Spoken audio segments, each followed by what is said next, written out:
જય માં ગંગે, હર હર મહાદેવ। ઋષિકેશથી બદ્રીનાથ જતા રસ્તામાં એક મોટું સિટી આવે છે જેનું નામ છે શ્રીનગર।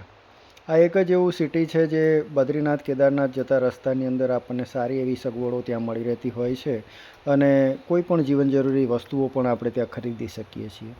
અમારો પ્રવાસ મોટાભાગે પ્રાઇવેટ કારથી ચાલે છે, એટલે અમે રસ્તાની અંદર જ જાતે જમવાનું બનાવી અને જમવાનું જ્યાં જગ્યા મળી જાય ત્યાં બનાવીએ અને પછી આગળનું પ્રયાણ કરતા હોઈએ છીએ। આજે અમે જઈ રહ્યા છીએ બદ્રીનાથ। શ્રીનગરથી સવારે નીકળ્યા છીએ, બપોર થવા આવી છે અને પીપલકોટીની આસપાસ એક જગ્યા જોવા મળી છે। ત્યાં અમે વિચાર્યું કે અહીંયા થોડો આરામ કરી અને જમવાનું બનાવી દઈએ। જમવા બનાવવા માટે સારી ખુલ્લી જગ્યા રોડની સાઈડમાં મળી એટલે ગાડી એક સાઈડમાં લગાવી અને અમે આજુબાજુની જગ્યાનું નિરીક્ષણ કરવા માટે નીકળી પડ્યા।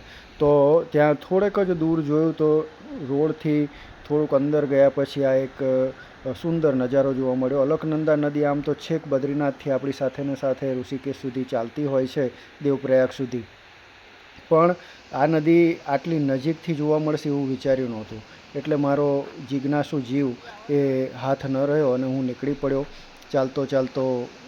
ત્યાંથી ડુંગરો અને પહાડીઓને અને પથરાળ રસ્તાને પસાર કરતો કરતો અલકનંદા નદીના કિનારે આવી પહોંચ્યો છું।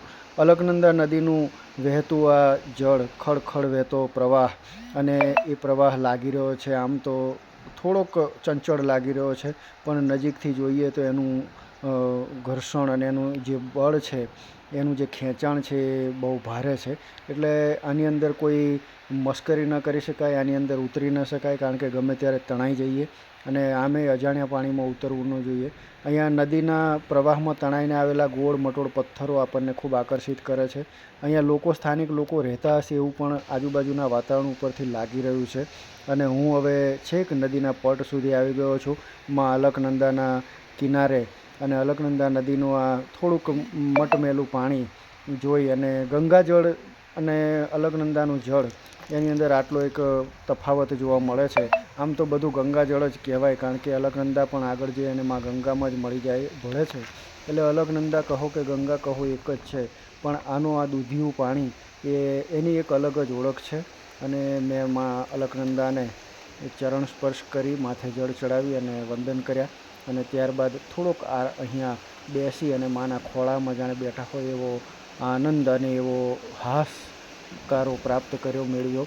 અહીંયા બેસવાથી જ જાણે કે એક પ્રકારની નિરાંત મળે છે, એક શાંતિ મળે છે અને અહીંયા હાથ પગ મોઢું ધોઈ અને પછી અમે આગળ જવાનું તો હજી જમ્યા પછી છે, પણ અહીંયાનું આજુબાજુનો નજારો જોયો તો કેટલા કિલોમીટરોનો પ્રવાસ કરી અને માં અલકનંદા છેક બદ્રીનાથમાં સતોપંથ ગ્લેશિયરમાંથી નીકળી અને અહીંયા શ્રીનગર નજીક આવી પહોંચી છે, ત્યારે એનો જે આ પ્રવાહ છે એને જોઈ અને આપણું મન આનંદિત થઈ જાય છે।